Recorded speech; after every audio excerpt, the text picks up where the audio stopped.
Hey everybody, welcome to this week's episode of the Patty G Show inside of the Velocity Partners Group studio with two of the owners of Advanced Office Systems.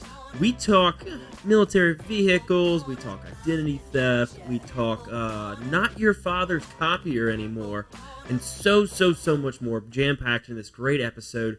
And it's really going to be a good one, so stick around and enjoy it. And wonderful thank you to our amazing partners, our title sponsor, Velocity Partners Group, and our other local community partners that are involved in this, Lake Mintz Health Center, Falia Real Estate, PB&J Productions, and Cortex. Yeah, I'm a Bronco guy too. So You're a Bronco guy? Well, I say I am. I don't have any at the moment.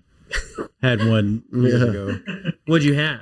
It was, by his standards, it was not a small Bronco. It was a big Bronco. So it was like a 95-ish. What is the difference between a small Jacked and up big and Bronco? big The small Bronco is the old like 76-ish models. Oh, the smaller. So this was like an OJ Bronco. Got it. So he has a couple of those too. I got it. Yeah. I do know that, Bronco. So I don't have one that's that old 76 model yet. Got it. What are your thoughts on the 60th anniversary coming out next year? I don't know anything about it actually, but You haven't seen them? The Bronco? But I've seen in the past a lot of the hype coming up to how they release them, and it's totally different than what they do, what they actually release them as. So, I've looked through the order form for them, and they look pretty good. 60th anniversaries look pretty good. I might have to check them out. I hadn't seen them yet. I'll be getting a new car here soon. So you put Broncos order on in the or list. what? What's that? You put an order in? Gosh, no. Why not? I'm a Jeep guy.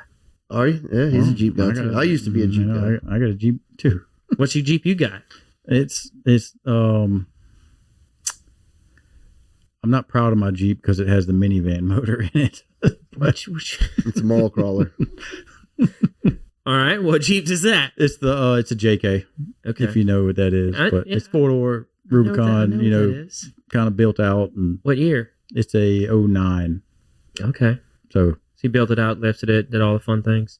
Axles I did and more under it everything. than I You did did. on top. What'd you put? 60s? No, I didn't do none of that. I did You just built out the 44s that yep, stock. exactly. Did the trusses and all that, the tubes okay. and the Yep. it's been so long since I've done it. Did the gears. So you actually take it anywhere? I have, but I haven't in the past 3 or 4 years. I used to take it a lot. Like Where'd you used to I've go? almost flipped it many times. Where'd you used to go? We've been to Arkansas, we've been to Gilmer, been to Alabama, been to Sicily Island. Love Sicily Island. It's been my 18th birthday over there. Really? Yep. Sicily Island a bunch, more than the other ones. There's another one I'm missing. Been to all those at least twice. Okay. So what's your Jeep? Oh, I got a Hummer. It's not a Jeep. No, I know. I don't have a Jeep. You said you used to I have a used Jeep, to have though. it. Like Okay. when I was in high school and college, I drove Jeeps, and yeah, I got a Hummer too, and the Jeep will Wait, y'all both have Hummers? The Jeep Yeah. will smoke the Hummer as far as where it can go. Well, I'll say- absolutely. I'll say Yeah. that right That's a now. given. I mean, that Hummer is so top heavy. That thing will roll on like a Well, it's not 3% just top, grade. it's just heavy and it's Yeah. underpowered. And underpowered. Yeah, but yeah, They're we both got cool. military Hummers. They're both cool. Oh, you got Humvees. Humvees, yeah. Okay. Humvees. And yeah, we have collect military vehicles, so we got a few. Got a deuce and a half as well, M35 A3. Why did y'all start collecting military vehicles? Well, it just kind of happened. Why not? What do you mean it just kind of Why It doesn't not? just happen. Why not? How does it Well, just kind of happen? a Walk us client- through that. Okay, a client of mine, Spencer Callahan. I was hanging out at his office one day, and he was like, "Hey, would you happen to want to buy a deuce and a half?" He was like, "I got 2 of them," and Gina, his wife, wouldn't let him keep one in the driveway. That's fair. He had one at the camp and then one in his driveway, and I was like, "Yeah, man, let me check it out." So ended up checking it out and getting it, and ended up, my whole reasoning behind it is we have a big fishing camp down in Venice, Louisiana.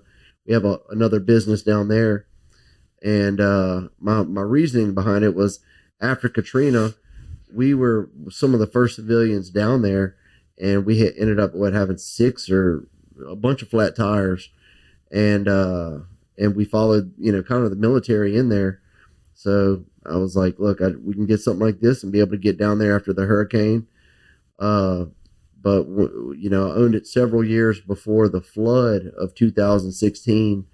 I ended up rescuing about 200 people using that vehicle in central Louisiana. You know, I'll say central Louisiana, but central City of Central. The city of Central, yeah. And ended up rescuing about 200 people in 48 hours, being able to go through that deep water and do all that stuff. So after that, I was like, I'm keeping it. It's stuck. We're gonna grow this collection. So why do you have a deuce and a half? I got a Humvee. Okay, just a Humvee. All right. Mhm. So what about the military Jeeps? I'd love to get my hands on a military Jeep. It's like I said, we just started this collection, and yeah, there's several vehicles on the checklist that we that we'll I have a buddy that has eventually. one. I've never owned a military Jeep, you know, but yeah, it'd be cool to. I'd love to find They're so much older, so when you find them, they're pretty. Actually, Usually, they're pretty raggedy when you find them. I drove one the other day, or tried to drive one the other day. We flew into this little airport, and this door was open to the hangar. We walk in there, and this guy had all of these airplanes and all of these cool cars, and we just started talking to him, and he was like, "Hey man, jump in my Jeep," and it was like a 1945 Jeep with a 50 cal mounted on top of it. And we couldn't get it started, but I got to steer it while they pushed it, and so it was pretty cool. Did you shoot the 50 cal? I wish I asked them if I could, but Was it an actual working 50 yeah, cal? it was a real deal. It wasn't a replica. I thought it was a replica, but no. Jesus. This guy was legit. Yeah, he had a P-51 Mustang with real guns on it. Yeah, A P-51 Mustang with guns on it? Yeah, like the P-51 World War II fighter plane. Oh, yeah. Yeah, he had a legit one of those and another model World War II fighter plane, but the P-51 that he had was like mint condition with real guns on it. Dude, that's awesome. Yeah.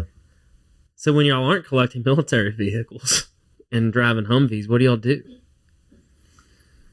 Well, we work a lot. And, Work a lot when we, like I said earlier, hunting and fishing are two of the things I like to do. Motocrossing is another one. Got a couple dirt bikes. I'm older. Back does not like the motor. Oberlander said, "Don't get on a dirt bike again. What are you doing?" Yeah, Right. I wouldn't advise it. But I don't have to listen to him, right? So You know, it's the wife that matters. don't listen to the spine specialist. I'm just saying. I wouldn't listen to him either, I got 4 dirt bikes, so Yeah. sorry. But I don't. I'm gonna have to go. I don't do what I used to do, so let's just But We also have a track at So, our property, so Where's his property? that doesn't help in Central. love hunting and fishing. Love bringing my son with me. It's he loves it. So that's what I like to do when I'm not working. Baseball too. Baseball, yeah, he's baseball. He's 10 years old, so he's getting into baseball. He loves it, and that One of too. those travel teams. Oh yeah. Brutal. We everybody says travel. We don't travel. There's so many organizations you can get to that are close enough where you don't have to travel a long way. So we call it tournament ball. It's just tournament on the weekend. It may be in Zachary, maybe in Central, maybe in Baton Rouge, maybe in Hammond, but we're not going. You don't have to go, miles away to Pensacola. Yeah, you don't have to do that unless you want to. You're not doing the Florida tournaments? Come on now. No, we're not. You're not going up to Nashville and all that, Gatlinburg. And doing I all say those we're baseball not, but tournaments. we're Getting a going ring to for every tournament. Yeah, come on now. You need like the 12 rings. Well, we're going to Branson for the World Series next year already. So that's the one travel we do. So, yeah. So, but for business, what do you do? For fun, or what is our business? What is your business? So, so we're Advanced Office Systems, right? We've been in business 45 years. We're a business technology company. We started off in 1981. My dad started the company in 81. Selling copiers door to door, basically. He's loading up back in the day, it was a lot different, right? There was no digital age. There was nothing. It was a sure enough copier, reproduction machine, So he would go and literally bring these copiers to a demo to the people, plug it in, hopefully the power worked, hopefully it worked, hopefully and trip the whole building. Hopefully they would buy it and he wouldn't have to load it back up. Yeah, his goal was to show it to them, make such a good demo, it's staying. That was his goal. I mean, back then, what was their other option? Yeah, there wasn't. Yeah. They're all, and it was machines, it was a newish technology at that point. Again, no digital, nothing. It was, lucky if it worked when it worked. So, but we've transitioned 45 years to, digital age, internet technology, AI. Now AI. So now we've transitioned. We have a managed IT division. All these things are connected on the internet. Not the internet, but connected on the network. So it's really changed a lot from, it's not he likes to say this term, it's not your daddy's copier anymore, what it used to be. It's a totally different animal. So, and then with that said, these things break, right? They're man-made, they're electronics. There's a ton of moving parts. People rely on these things too. When one of these things goes down, you're going to hear about it quick, especially in a busy office. Or somebody side printing a bunch of colored copies. Yeah. Just like your boy over there. So yeah, it's changed a lot over the, 45 years we've been in business. Well, I think what Matt was about to say was about our service. That's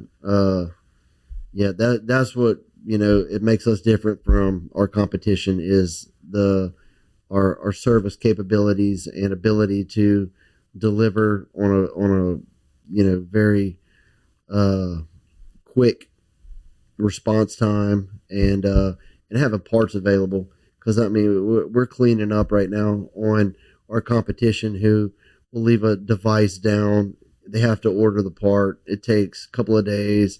Once they get the part in, it takes a couple more days for the tech to come in. That's not even in our line of thinking. Like if you're down for a few hours, that's too long. It's we have to have these things back up and running immediately, and it's that's definitely set us apart from everybody else. Everybody else, in my opinion, is lackadaisical when it comes to servicing the technology that they support. So yep. So what was it like growing up in that household with an entrepreneur as a parent? Well, I'll throw this out there first. Me and Matt were riding to school listening to Brian Tracy, on cassette tapes in second grade. And, so we were indoctrinated at an early age with business terminology and the entrepreneurial spirit. So we were bred to be in this industry. We grew up in this industry, and I feel like we have a pretty good grasp on the knowledge of this industry. And yeah, it was normal to us, but to other people it may have been weird. I don't know, but we had a good time. We have great parents, great family. We have a huge family, and I look back at our time at growing up, and yeah, we're blessed for sure. Agreed. Yeah. So when growing up in that environment, was it ever like you had to go into was it known as a family business, or was it just known as like dad's business? No, absolutely not. No, we had the opportunity if we wanted to go into the family business. And me and Matt have a lot of siblings. And how many are y'all? 6 total.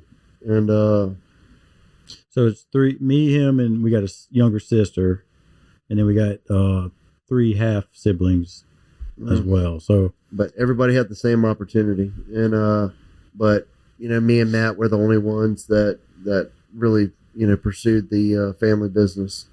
Yeah, growing up, I was, 10, 11, 12, 13 years old. We'd go to work with Dad, and we would get, he'd pay us $20 a day, and we'd go sweep the floor, shred paper. You got paid? Yeah.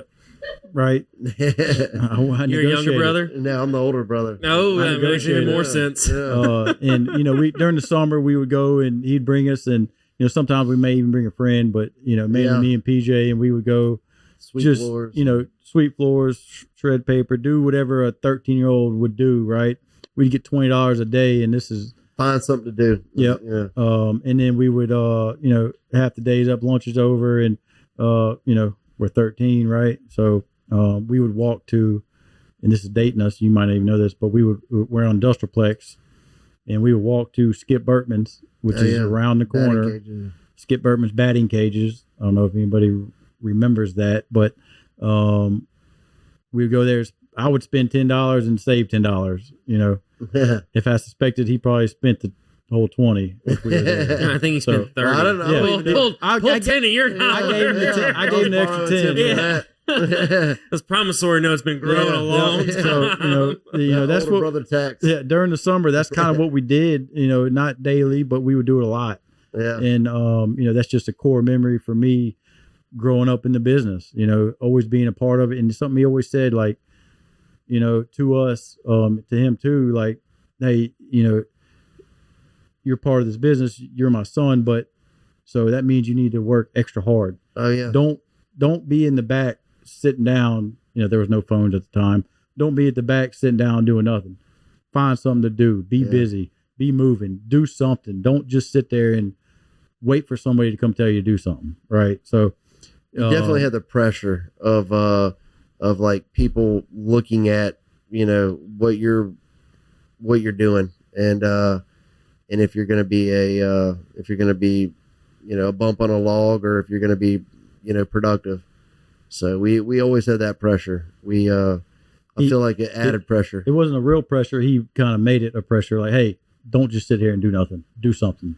Right. Be an example. Create an example. Yep. Exactly. So that's kind of how both of us have always carried ourselves in the company, as trying to lead by example. Yeah, it's tough bringing in children into the family business. Yeah, because then you start to get that look about you where you are the kid, nepotism, of the owner, and everybody's like, well, if it's a family, it's like it's the whole family business mindset of the employees that have been there for a long time. When it becomes a family business, at least some do. Is, well, if the son's coming in or the daughter's coming in, there's no shot at me ever working my way up this ladder. There's no ladder for me to climb. It's just this flat plateau of a business.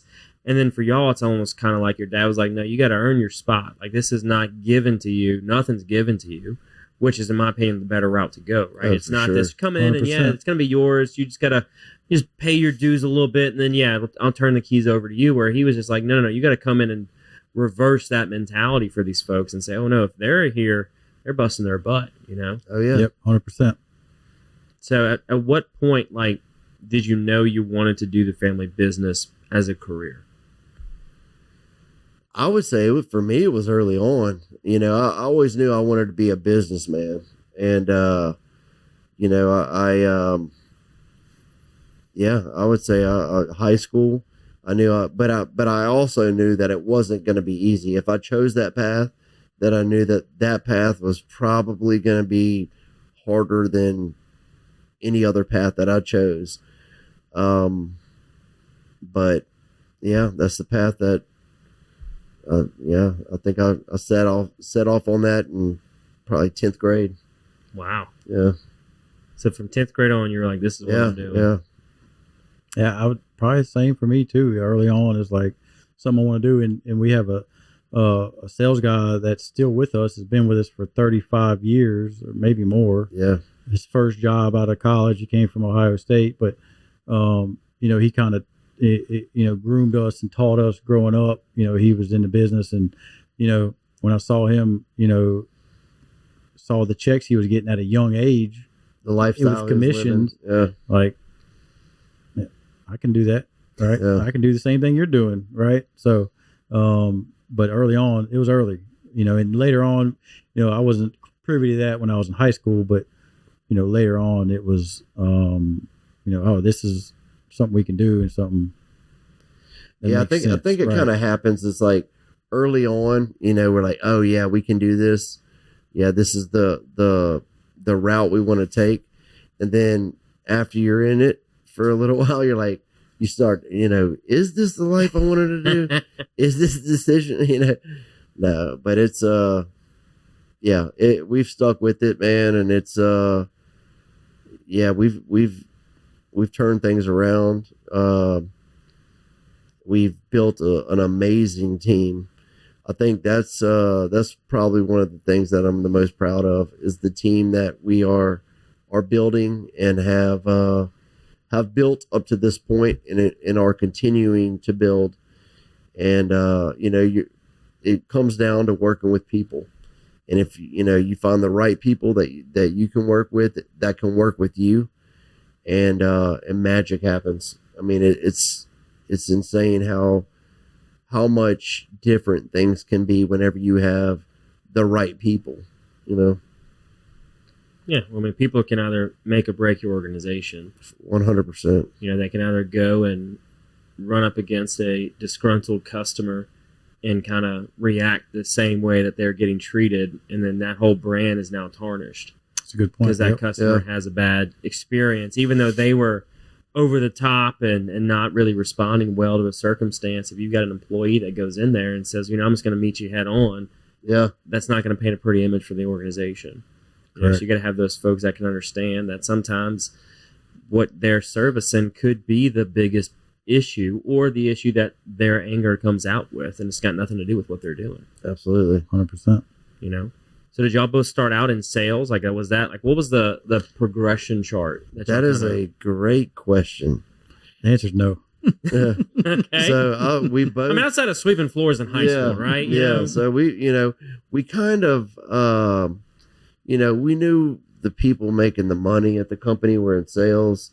So I think I know as far as me, I would, I wanted to have a shot at that.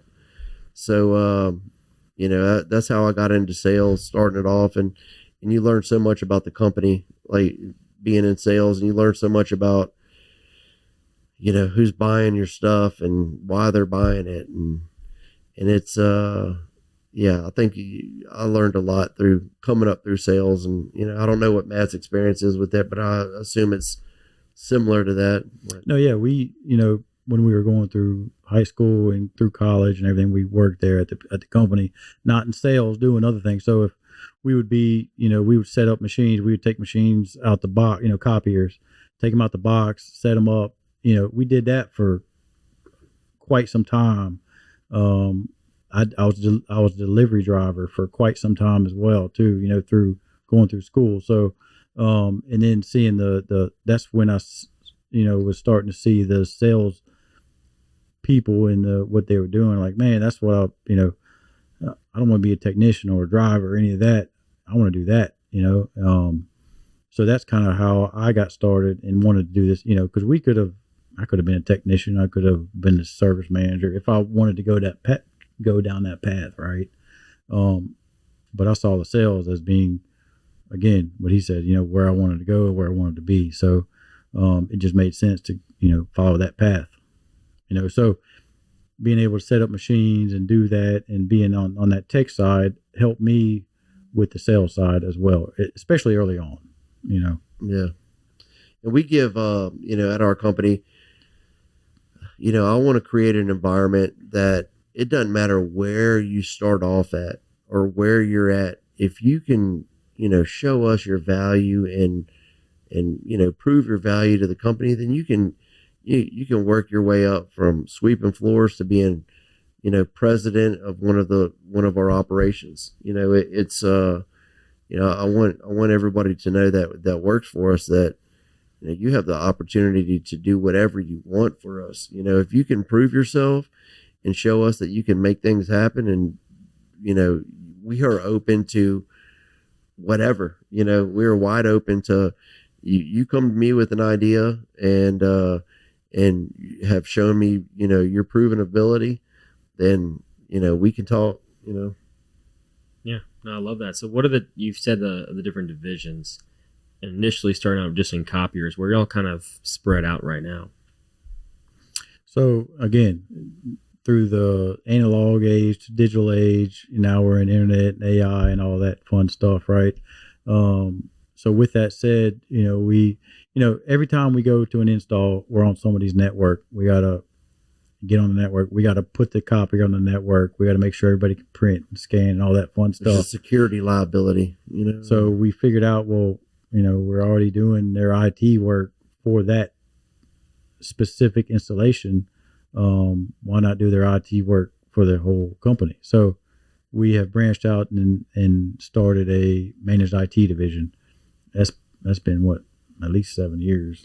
It's been a while, but yeah, it's hard for me to give you a concept of time. 7 years can mean 17 years. I mean, at least 7, 8. It all blends years. together. Yeah, it really does. Together. But so we started an IT division for that reason. Like, hey, we're already doing this. Let us do it from here forward. So, and it's been good. It's been a lot tougher than we originally thought, but that's okay. What we have, and I don't mean to interrupt you, but what we have found is whenever we have to install our equipment and deal with the IT companies, there are a lot of companies that outsource IT. You either have your people that work for your company doing IT, or you have your outsourced people.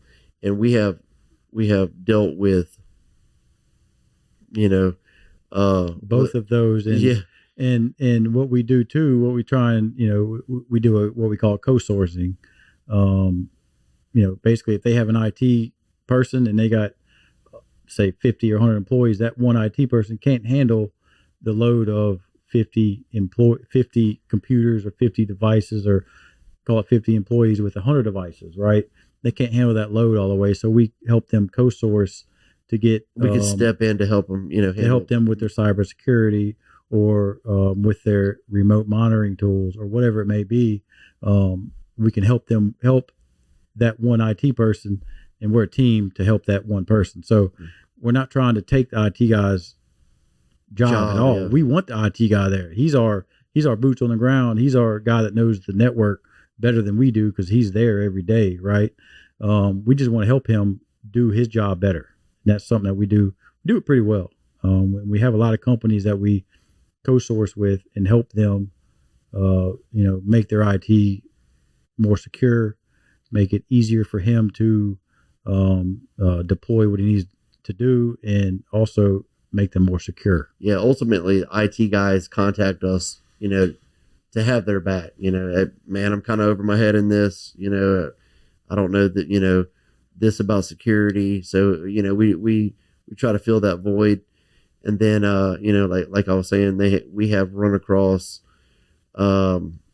companies that have what they thought was a major IT company managing all of their data and all of their stuff, when in reality it was some guy that was way out of his league in supporting IT and didn't know what he was doing. I mean, it's crazy the stuff that we run across, but the owners of the company that have hired them have no idea until they have to work with a company like us that have to rely on their IT people to get this stuff hooked up. And then we realize, we pull the veil back and see what's behind it. And it's not pretty sometimes. So, we've been able to, leverage those opportunities and step in and help out. Well, because one thing that people may not recognize is the vulnerability that comes with a external device, such as like a printer, copier, scanner. So I've heard of companies that have actually gotten their data locked out through a scan folder. Like somebody accessed the scan folder that was on the network, went through that, locked out the data, and then had a whole ransom attack. Just through one single device. Or one we've come folder, up, we've come up on the back Yeah, end one of folder, several of that, and it's kind of one of the things that we've realized is that some of these IT guys is their protocol is to use certain ports in their network for printers and copiers, and then they'll leave these ports wide open, and it's just a normal technique that they do. Well, these hackers understand that technique and understand that these certain ports in their servers are usually open for copiers and printers, so they target those ports. They're able to get in, do a ransomware. Like I said, luckily our clients, and knock on some wood, our current clients haven't experienced any of those, but we have had dealings with clients that have had all of their data held for ransom. And just that whole process blows my mind, because there's a bank that you have to go through to get the cryptocurrency, and to speed it up, because it takes several days to make that happen, to speed that up, the interest and all of that involved in all that. It's a very shady business practice, but it's there's people out there paying these ransoms and paying this these huge ransoms to get their data back online, not even knowing if it's still compromised. That's what blows my mind. They usually get their data back, but it's still got it's tainted. Once they get it, it's tainted. Yeah, Yep. it's got. And I want to be clear, that's never happened to us. Yeah, We've heard stories, and we read the news articles, and we bring it up to our clients. Like, hey, this is real stuff. And these hackers, they don't want your data; they want your money. Mm-hmm. They want your money. They don't want your data. They don't care about your data. Let's be clear here. They're gonna sell it to whoever's gonna pay. You're gonna want pay the your ransom, money. or they're gonna go sell it elsewhere. And also when people are like, well, I'm just not going to pay them. Well, that's fine. You're never going to get your data back. Yeah. If you can, if you don't need your data back, then don't pay them. Right. If you have another way, don't pay them. But 100% of the, I don't want to say 100%, but 99.9% of the time, if you pay them, they give you your data back, because they understand that when you start as a ransomware, I don't want to call it customer, but when you start, when you're hacked, you pay them their money and they don't give you your data back, then that word gets around, right? And you get a 1-star review on Google. This hacker didn't give my data back after I paid him 1 star. So they understand that, so they're not going to pay them from now on if you don't get your data back, right?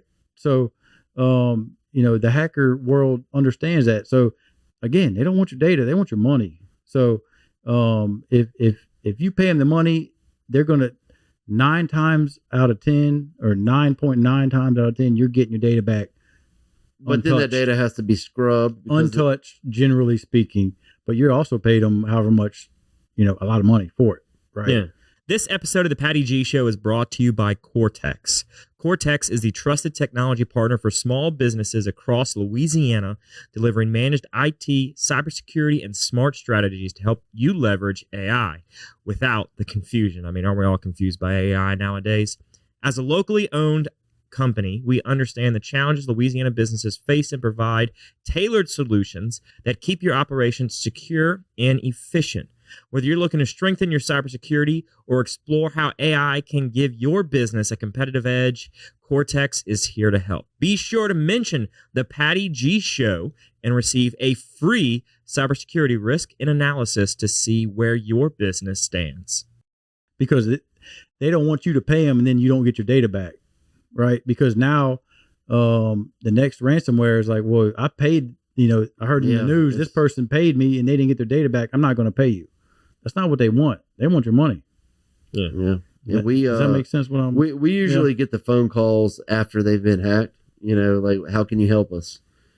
So that's usually where we come in at, is after that hacking.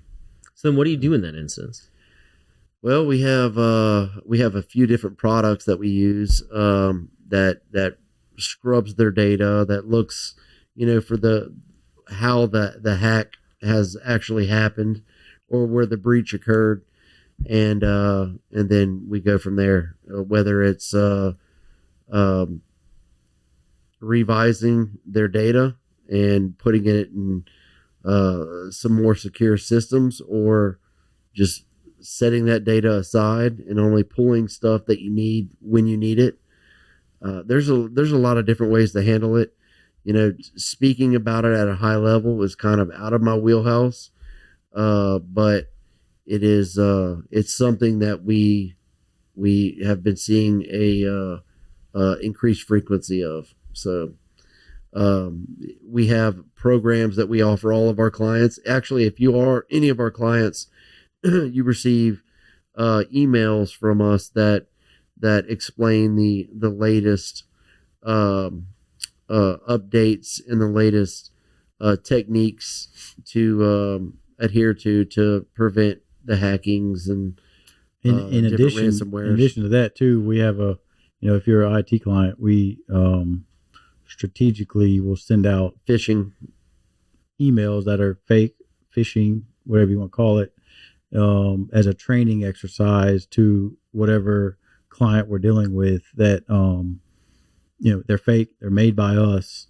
If they fail it, they have to take a little it's like a trainer course. Oh, you clicked, in, like, for example, Chase Bank, right? Chase Bank needs attention, whatever, right? So you click it, and if you click it, boom, you failed the test.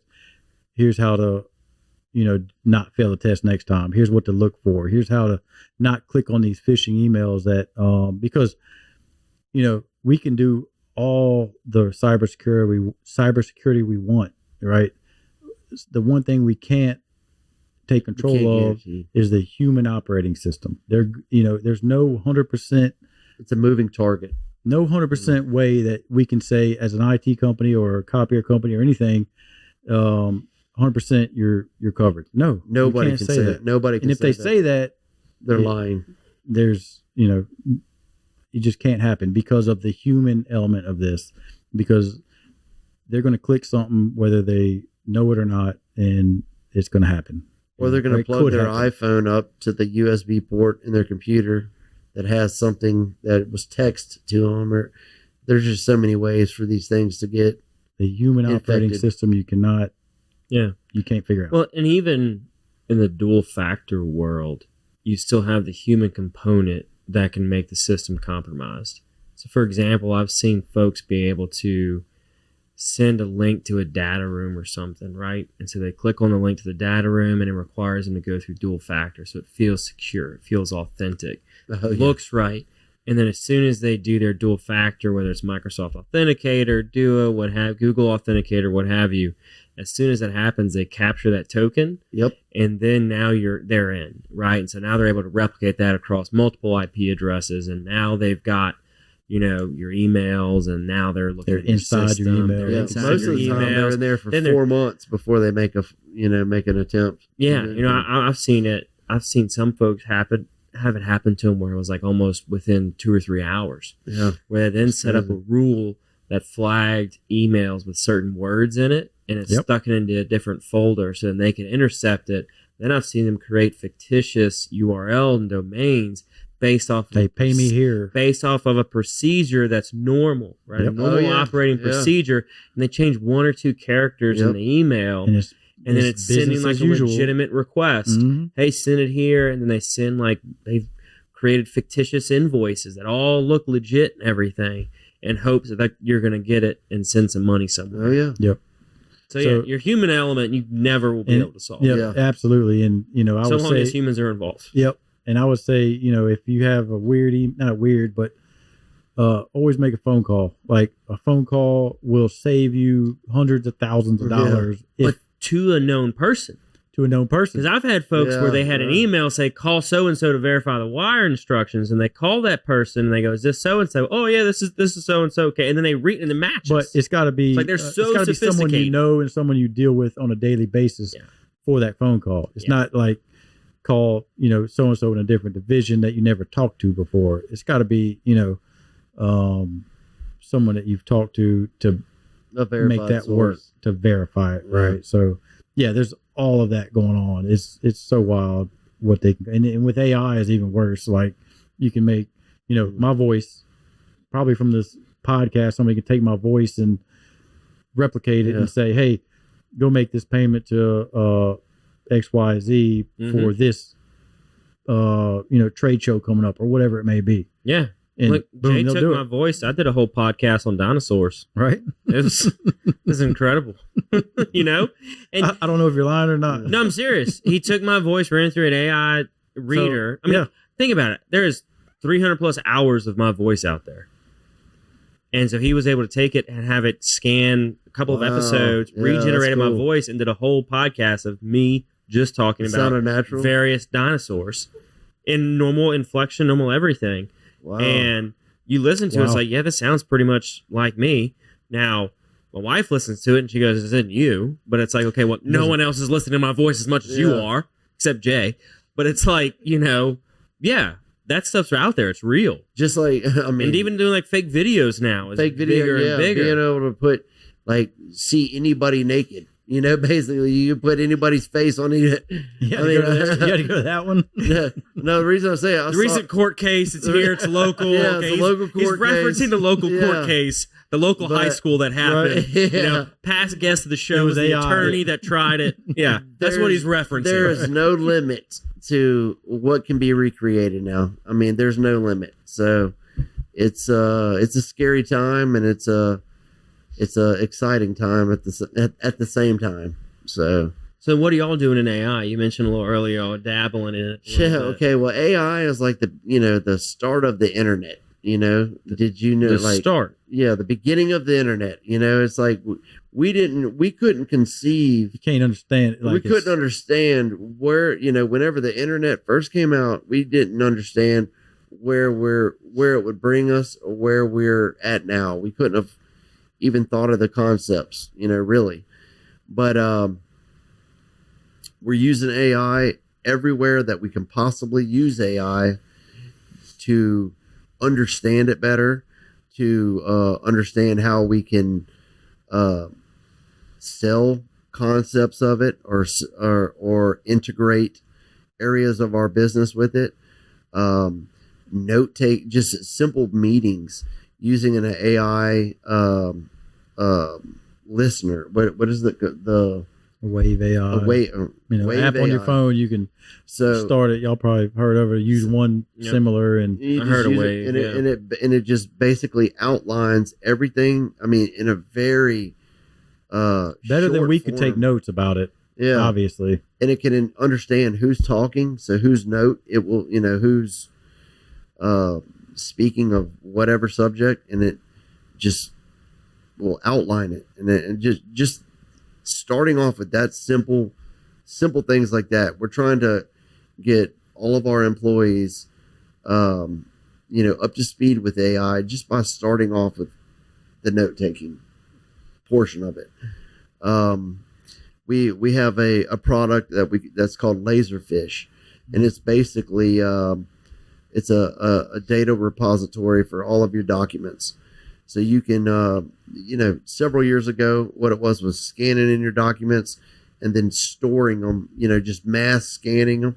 And then it would organize them, recognize what type of document it was, and then filing it automatically, without having, to... Based on an invoice number or a name or a barcode or whatever it needed to be. Whatever it needed to be. What's called, and I'm going to get very... So that exists? Yes, that's old. That's old. We sold that 20 years ago. But I have 200 scans in my scan folder right now. I haven't sorted. I mean, so we had people that would take. I mean, we were forklifting documents or boxes of documents to where they were just. We had people set up in a room with the highest speed scanners you can get, and what slowed us down the most was the paper clips and the staples. And then just mass scanning. It was for big companies, government organizations, you name it. We've done it for.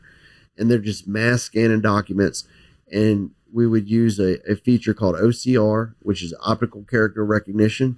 Which has been around for 30 years. So you can search for anything in any of the documents that you scanned. So, let's say an FBI would do a raid on somebody's compound. They would seize all these documents. They would take those documents, scan them in, and then start looking up people's names, numbers, or whatever they would want to search searching for. the data. So we take that approach to data. I've had clients that have, called me in. Hey, come check out this, what I got going on over here. I walk in, it's a half a warehouse full of documents and boxes. I'm like, what do you want to do with that? And they're like, we looking to scan it in. Well, then what? How do you want to scan it? There's just so many different ways to do it. And we can just take it, scan it in, and then whenever they need to search something, just type it in the search bar, it'll pull it up. It'll show every document with that name or number or whatever you're searching highlighted. It'll just have every document pulled up. So that's the easy way to use it, the OCR way. And we can get way more complicated from there, but for your listeners, I don't know if we should even. I don't want to put everybody. One person's over there looking at them like, "Oh yeah, this. Is awesome. This is all. Keep talking, dude." Welcome to the brand new Falaya mobile app. We took all the same tech that's helped hundreds of people sell their homes themselves and packed it into an easy-to-use app for your phone. When you download the Falaya mobile app on either the Apple or Android App Store, you'll immediately be able to see the power of this game-changing tool. From the seller's dashboard, you can navigate to all the information that you need. We intentionally separated everything into key groups, such as tasks to be completed, buyer leads for your listing, and contact information for everyone involved through closing. When you get an offer on your property, you can simply review and respond all within the app. No matter where you are in the world, you'll be able to monitor everything that's going on with your property from listed to sold. It's truly the power of Falaya in the palm of your hand. Download the app and see for yourself. Falaya, it's real estate reimagined. No, but it's technology is a forever evolving space, and it's me and Matt's job to keep up with that and to be able to help our clients on their business processes leveraging technology. Yeah, So, I mean, you've got to adapt and evolve with them. 100%. They don't. Last thing they want is the technology and the services they're providing to be kind of stuck. Yeah, right? stuck, stagnant. Yeah, this, we, like I said, it's a moving target. The security is forever changing. What was a threat today is not going to be a threat tomorrow, and it's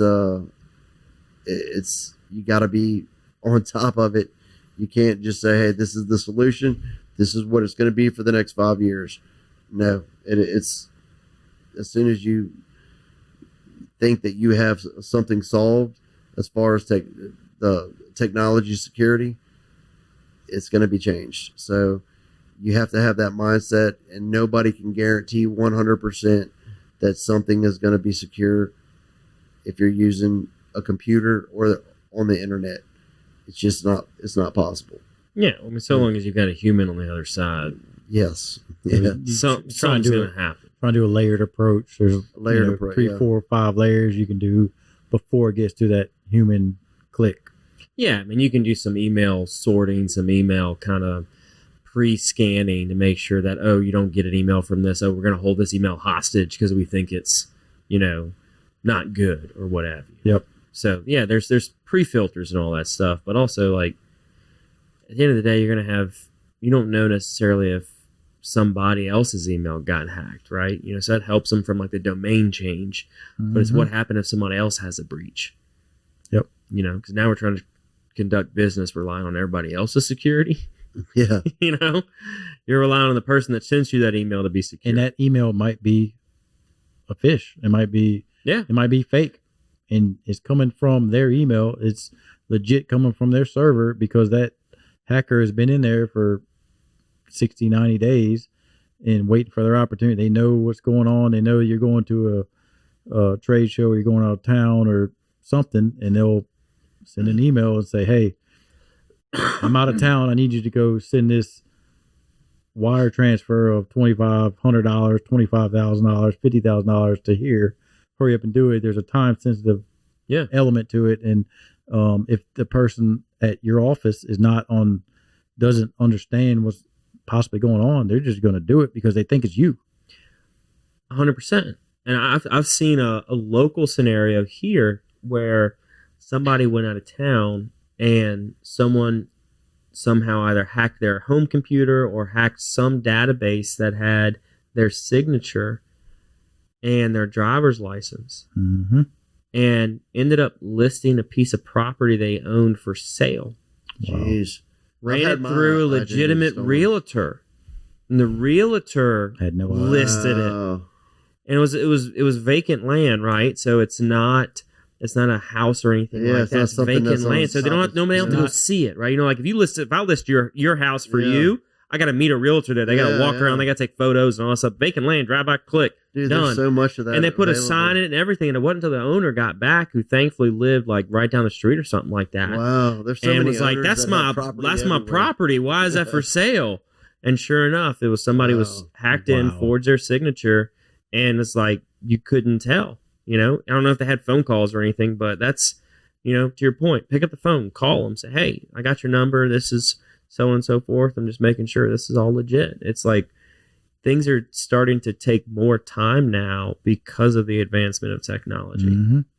Yeah. And don't rush to send any money to anybody. Gosh. Verify it, please. I've seen it. Gosh, no. Yeah. Sending ACHs and wires and all that stuff. It's insane. It is. Or even like checks now. Yeah. Like I you said, get I've got my identity hacked recently. I'm still dealing with that right now. I had a identity theft. So how'd that go? Still going through it. Yeah. What they end up? Did they take anything? Did they get anything from They sold you? his house. No. Stole your house. They sold it. They sold it. Man. No. Transferred the deed and title. What happened was they somehow found out that they got into my banking statements and saw that I was whatever I was buying, at this time I just bought a house, I was buying furniture and things like that, and then they somehow were contesting every purchase that I made, where Chase Bank was refunding them the purchase of it, but it wasn't coming to me. It was going to an exterior account.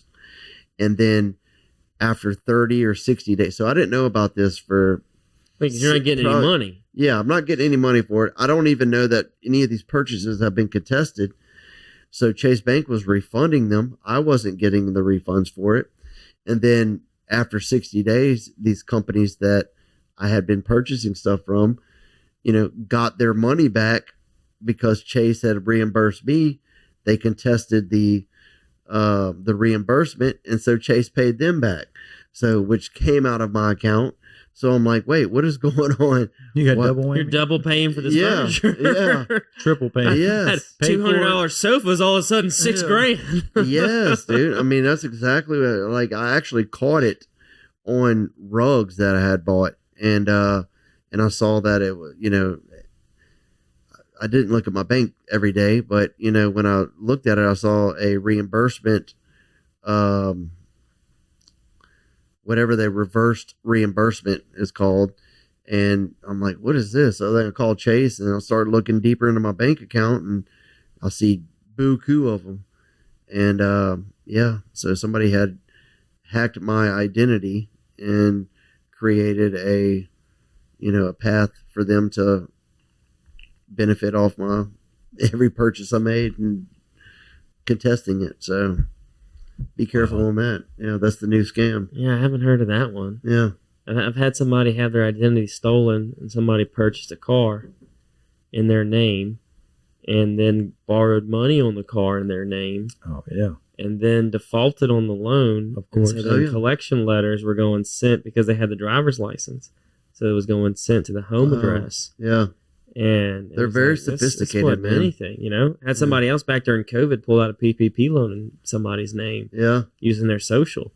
And they pulled out just enough that was ending up being below the threshold for substantiating the forgiveness request. Oh, so it's one of those automatic so forgiveness. So sophisticated. Like, So it's like, so they just got, and I know there was millions, if not billions of dollars of fraud that happened during that time for situations like that. You know, you do 1,000 folks at $100,000 a pop, like, you know, it's adding up quick.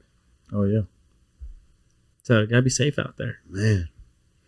So, using technology to be able to, you know, get it to the masses and be able to, you know, take advantage of masses of people. That's, I'm not good with that. And it's, you know, our job is to stop people like that.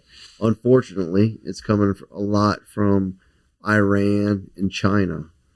And it's, you know, we have any of our clients, you know, that we have servers with, you know, anything coming from Iran and China, you know, is automatically flagged, you know, just precautionary. No, not allowed to come through, basically.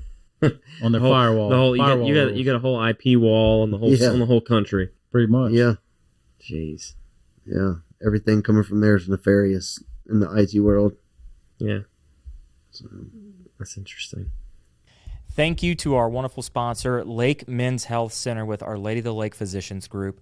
Guys, I know it's tough to get out and go to the doctor. I know it's challenging to find time in our busy days, but I promise you, signing up to be a part of this group with Dr. Curtis Chastain and Dr. Tyler Boudreau, you won't regret it for several reasons, but most of those being the fact of the time it saves, where you're able to get in on the same day, get that appointment done, and spend that time you need to talk with them about what your health goals and concerns are, as well as ensuring that the financial investments you have, you will be able to live out and see those come to fruition. So if you're an investing guy, you know all about and planning for the future and investing in the future. There's no other more important thing to invest in than your health. Make sure you go check them out, Our Lady of the Lake Physicians Group Men's Health Center, and tell them Patty G sent you. So as we begin to wrap up, though, we do have a set list of questions we ask every guest on the show. So the first one is, what is something you did as a kid you wish you could still do today? Still do or still do good? Still do. You ain't got to do it well. You just got to be able to do it. For me, you know, I grew up racing dirt bikes. I'm old now, right? So my back, you're old. You're not. I'm not that old. I'm old-ish. My back feels like it's older than it should be. So, but riding every weekend, racing every weekend, doing that. You know, I wish I could do it without being worried about the fallout if I crash, make another tumble, which I've done plenty of times when I was younger, right? So, you know, I wish I could do that on a more consistent basis and not have to worry about it. I can't though. Yeah, we grew up. I mean, you know, it was awesome growing up, having a brother that's 2 years, you know, different than you. So we always had the same friends groups, and we always had the same social agendas. And, you know, so we were always on dirt bikes. But what I can say is, like, you know, just to be kind of fun about this is like running from the cops on our dirt bikes. And, you know, really not having a care in the world when you're a kid, because you know you're not going to get that in that much trouble. I knew they wouldn't catch us. Yeah, and you were confident. Or me, they would catch me. Yeah, I'll just tell this little quick story real quick. So, you know, we used to just, you know, we lived in Central, which, you know, there's a bunch of neighborhoods that kind of connect to our area. So we had all our friends would always keep their dirt bikes at our place, and so they would always come to our house, and we'd be a big gang of dirt bikes, and we'd go over to another friend's house. And we were going to a party one night, and we were leaving our house and just all riding in a big gang of dirt bikes. And we were joking around, and I put my legs over the handlebars and was like looking back at everybody and, you know, trying to ride wheelies and stuff. And I just see while I'm looking back, I see everybody turn around real fast and start hauling ass in the opposite direction. And so by the time I put my legs back over the handlebars, a cop cuts me off right at an intersection in a neighborhood. And he jumps out the car and grabs my dirt bike before I could even do anything. And everybody else took off. So he made me drive back to my house. And while he followed me, and as I'm coming up to my house, I see I had a couple other friends that were waiting on us at the house. So I'm doing a wheelie down the road, just joking around. And so the cop pulls in behind me, not pleased at all that I was doing that. And I imagine not. Yeah, and he was like, neighborhood. he was like, "Who are the other guys with you?" We all had blue dirt bikes, you know. And I was like, "I have no idea. I just riding around and I ran into him." He was like, "Yeah, right." Right as I said that, I see Matt and a couple of my friends coming down the street on their dirt bikes, and they hurry up and turned around, took off. The cops saw him. He's radioing to other cops. Yeah, they went down so and so. And anyway, nothing ever happened. I didn't get in any trouble. You know, he let me go, but We were kids. we were kids. As an adult doing that, you know, I miss those things. But Yeah, it wouldn't be so lenient. yeah, they wouldn't be so lenient on you know, they see the gray hair and maybe this guy should know he shouldn't be doing that, but Yeah. Instead of him like hopping out of the car and grabbing your handlebars, he'd pull up and wait for you to hit his car. You'd Yes, flip over, and then he'd yes. hop out, handcuff you, throw you in the back, exactly. Or call Or an like, ambulance. and then call an ambulance. yeah. Yeah, I'm worried about getting tased and maced on situations like that these days, but yeah, that's one thing I miss. Oh, That yeah. adrenaline dump. So, what are like 3 lessons you've learned along the way? Ooh-wee. Man, that's a deep one. You know, there's a lot, you know, as you transition from all the, you know, different positions and things we've done, from sweeping the floor to sales to, you know, all that. You know, I would, as a leader, you know, don't,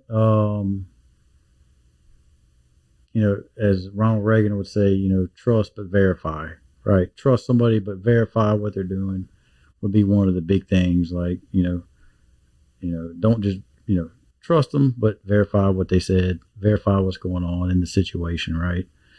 Is one of them. You know, another one is, you know, always assume positive intent, right? Always assume something is going to go good. Always assume that positive intent until you can't, right? So that's a big one. I need 3 of them. I need one more.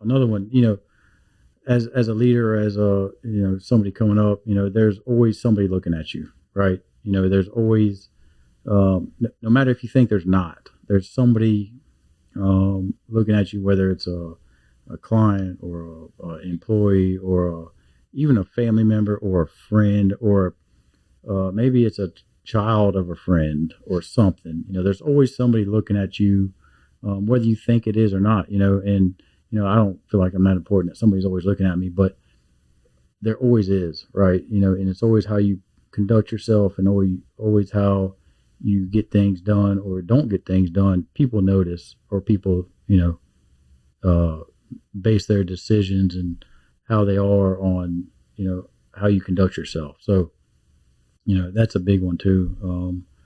You know, that would be the third one for me, if that makes any sense. Yeah. Mm-hmm. I would that say, out. I would say, you know, this takes a minute to think about this one, but in order to get respect, you must give respect. And a good friend of mine, Tony Soprano, taught me that one. Close friend. Close friend of mine, very close friend. You know, don't be afraid to fail. You know, and I know I mentioned that earlier. And it's you know, you see these people that have all this success. You know, that wasn't just striking gold right off the bat. That was from, you know, most probably a lot of failures. And I can contest, you know, I failed a lot. And, you know, it's, you know, you fail 99 times and you get that one win. But, yeah, that would be 2 of them right there. And then, absorb and learn as much as you possibly can. Like, I know that whenever I was younger, reading books wasn't cool, or it wasn't, you it didn't really benefit me. But man, I can't. It's like and I've noticed this with my dad too, and I've noticed this with a lot of other people as we get older, is that they almost become addicted to the knowledge, like addicted to feeding their brain of knowledge, whether it's podcasts or audibles or actually reading. But that is extremely important, especially to stay current, with what's going on and with everything in the world. And that would be 3 right there. If that was 3 or 5 or 2, I don't know, but if you can get 3 out of that, I would say that was perfect. That would be it. Perfect. What is something you love about Baton Rouge? I mean, obviously the culture here is awesome. We're close to New Orleans and all that, the Cajun piece of it. The people here are great. I mean, we have some amazing clients. We've been doing this 45 years. We got amazing people here, amazing clients. Just amazing. Everything here, if we wanted to move, we could move right, tomorrow if we wanted to. We're not going nowhere. We're here to stay. Baton Rouge, has our back. We have Baton Rouge's back. And again, we're here to stay. So, specifically, it could be a lot of things, but just the culture and the people, all that plays a big part in what we do every day here at Advanced Office Systems, and even in just life in general. So, I can't answer that question without saying LSU football, obviously, of course, is a huge part of that too. So, I'll end with that. Yeah, I would definitely say the people. I love Baton Rouge people, and you can't compare them to anybody else. So unique set of group, folks, for sure. I'm sure you get that answer a lot. Yeah, only a few times. Yeah. What's something I can do to help y'all? Do what you're doing exactly right now. So, and we appreciate this opportunity, man. This is, it's been a great experience, and I'm definitely going to be pumping your show. Love it, man. Love it. I would say, do you need a printer? We're kind of audio only, there's not a lot of paper happening here. I mean, this is great, promoting Baton Rouge and the culture and the people and the businesses. There's a lot going on here that, we kind of get overlooked maybe sometimes, but there is a ton of stuff going on here. A lot of industry, a lot of businesses, a lot of entrepreneurs have made their mark here. And, this show, ties into all that and helps that. So, like he said, keep doing what you're doing. I see tremendous growth. You're going to see, you're going to make it to the top, man. You run a great operation and, a great interviewer, great team, and man, you got my support. So well, thank you. 100%. Appreciate that. So, well, thank you all actually for coming on the show and appreciate you giving us a little bit of your time. This was fun. Absolutely, man. Anytime. If y'all want to hear some, some crazy stories, maybe I'll come back and tell you some crazy ones. I love it. Well, thank you all, and thank you everybody else for listening or watching whatever platform you're consuming us on. We'll see you next week for another episode of the Patty G Show. We're out. Thank you. Thank you.